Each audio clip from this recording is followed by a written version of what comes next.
Já te aconteceu entrares numa sala completamente nova e sentires, por uma fração de segundo, uma certeza absoluta de que já viveste exatamente aquele momento antes? A conversa, a luz que entra pela janela, o gesto da pessoa à tua frente.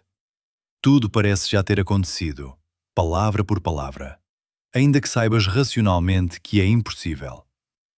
Essa sensação dura apenas alguns segundos, mas deixa um rastro estranho, quase desconfortável, porque o teu cérebro está a insistir em duas coisas contraditórias ao mesmo tempo. Isto é novo e isto já aconteceu. Chamamos a isto déjà vu, e a maior parte de nós assume que é um pequeno mistério inofensivo, talvez até um bocadinho místico.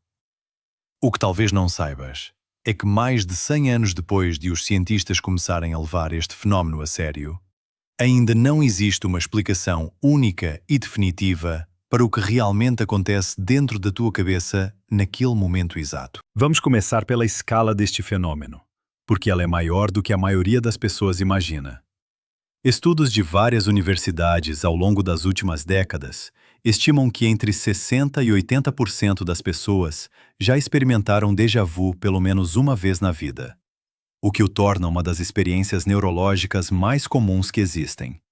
Muito mais comum, por exemplo, do que enxaquecas com aura ou qualquer tipo de alucinação sensorial.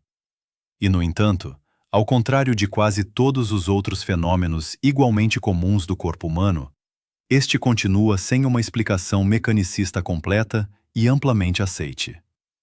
Achas estranho que saibamos exatamente como funciona um espirro, algo que a maioria de nós nem considera particularmente misterioso, mas não consigamos explicar com a mesma precisão algo que praticamente toda a gente já sentiu?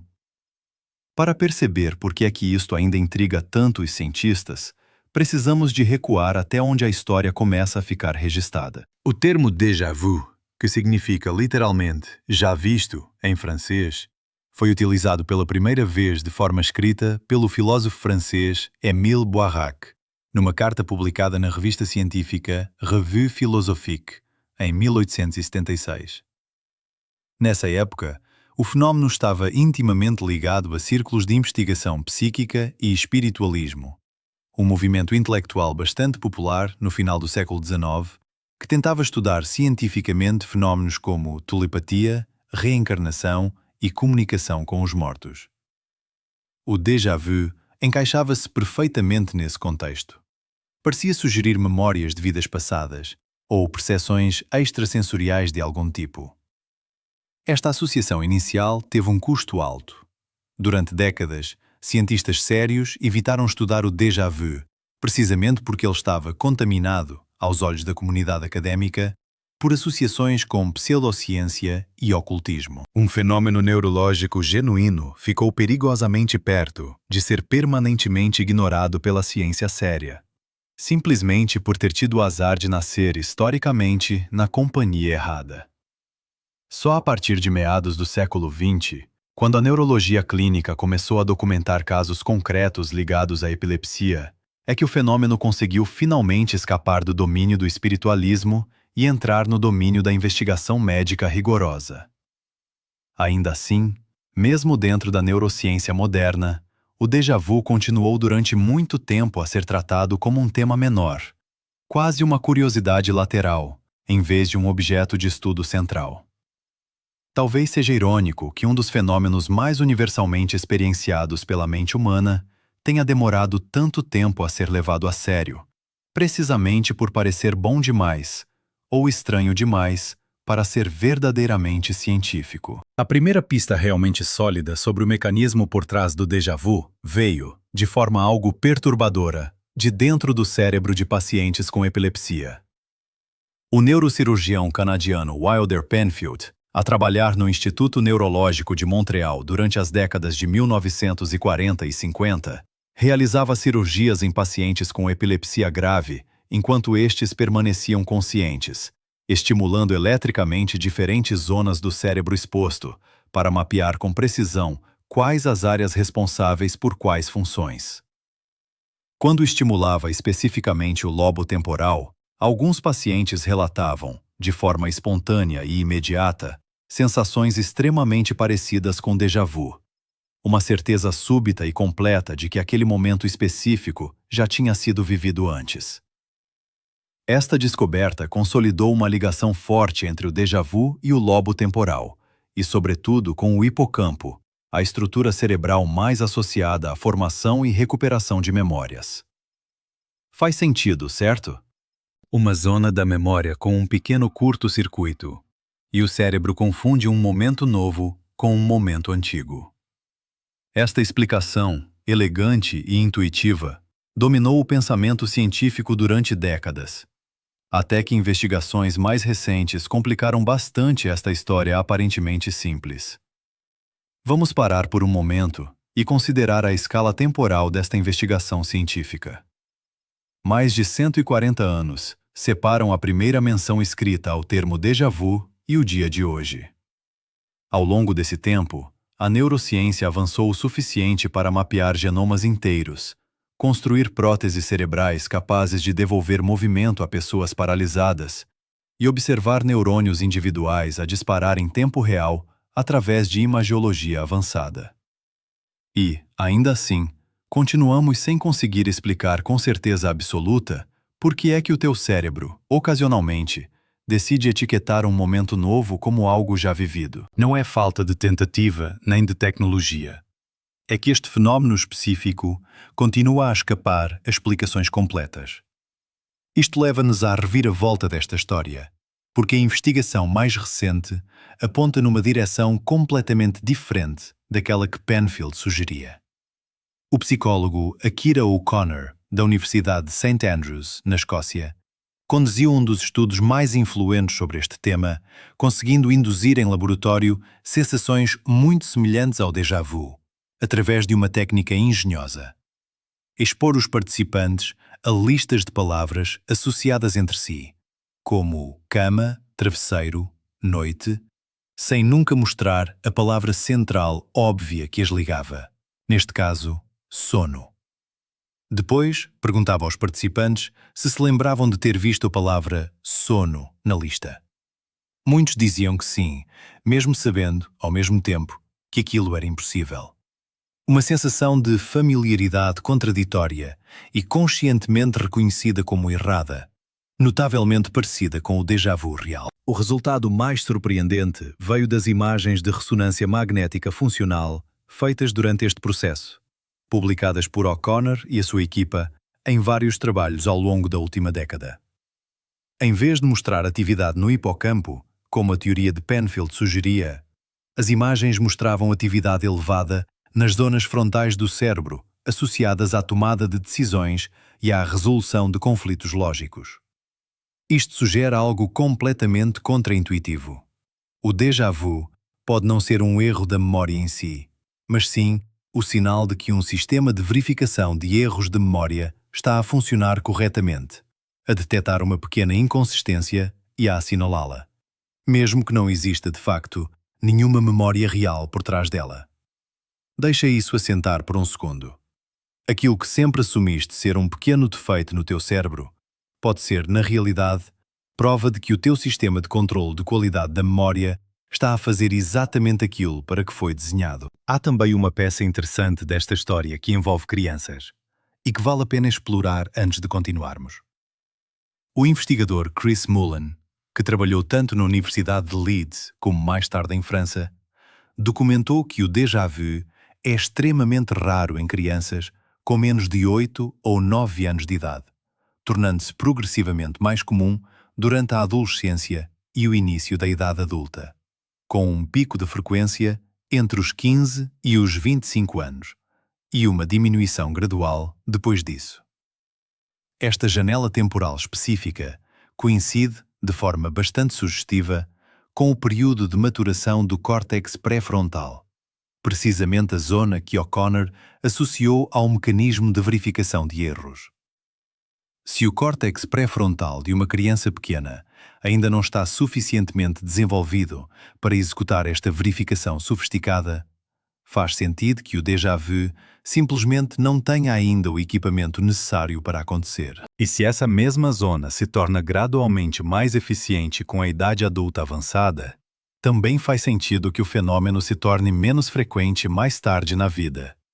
Não porque a memória piora, mas possivelmente porque o sistema de detecção de erros se torna tão eficiente que raramente comete falsos alarmes. Há outros fatores que parecem aumentar a probabilidade de sentires déjà vu, e alguns deles talvez já tenhas notado na tua própria vida sem perceber a ligação. Vários estudos associam episódios mais frequentes de déjà vu a estados de fadiga elevada, estresse prolongado e, curiosamente, também a pessoas que viajam com regularidade e são expostas a ambientes novos com maior frequência. A explicação mais provável é simples. Quanto mais situações novas e ligeiramente semelhantes entre si o teu cérebro processa, mais oportunidades existem para o sistema de detecção de erros se confundir momentaneamente. Se sentes déjà vu com mais frequência depois de uma viagem longa ou numa semana particularmente cansativa, não é imaginação. É, provavelmente, o teu córtex frontal a trabalhar horas extra, ligeiramente mais propenso a falsos positivos. Chegou o momento de ouvir a voz cética, e esta tem um argumento bastante razoável.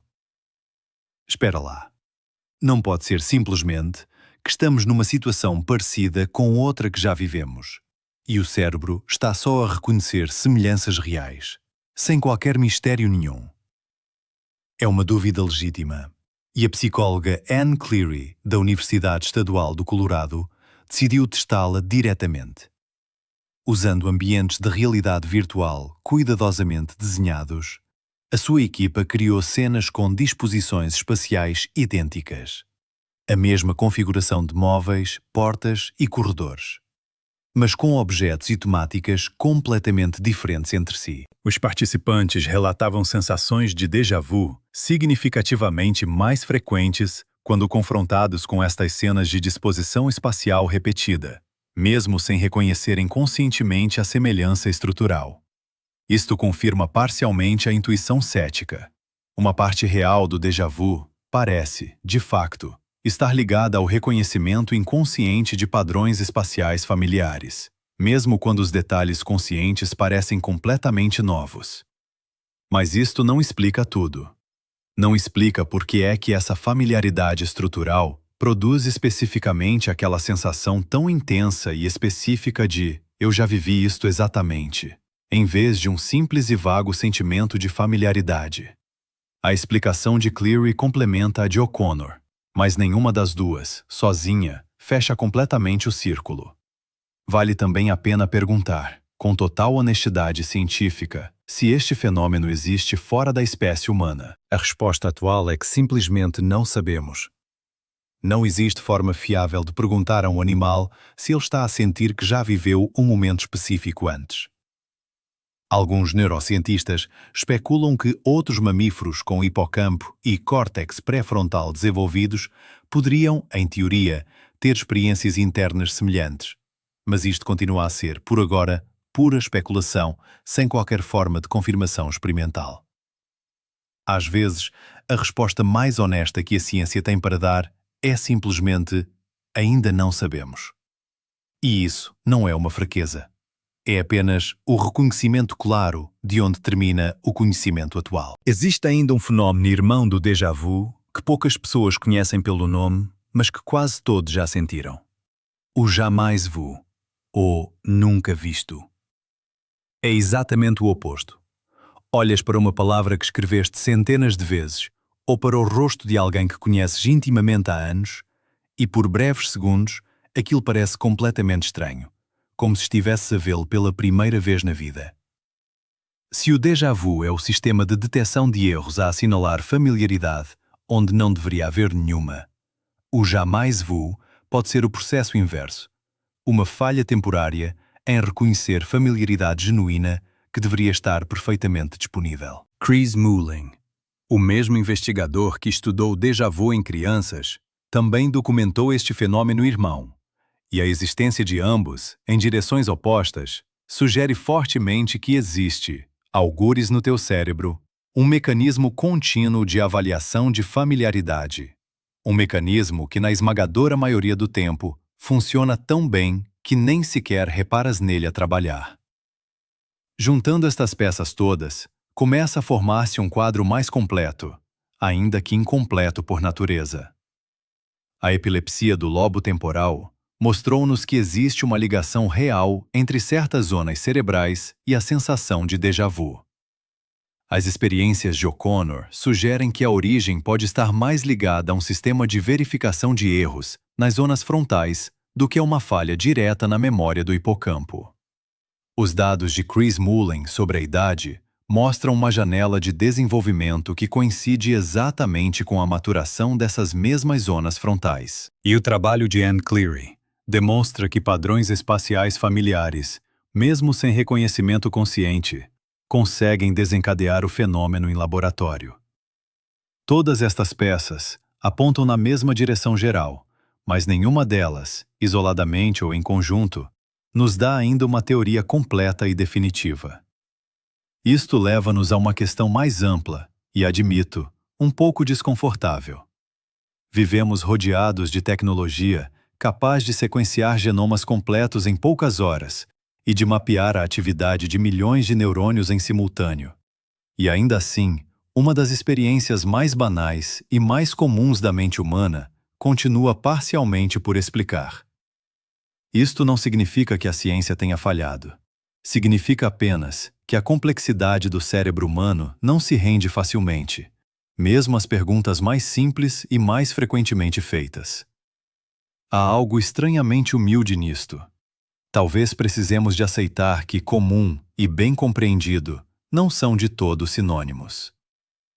E talvez também valha a pena perguntar quantas outras experiências mentais que consideramos triviais, coisas que sentimos todos os dias e nunca questionamos, estejam igualmente por explicar, apenas à espera de que alguém decida que merecem atenção séria. Voltamos então àquele momento estranho, a essa sala em que sentiste, por um segundo, que já tinhas estado antes.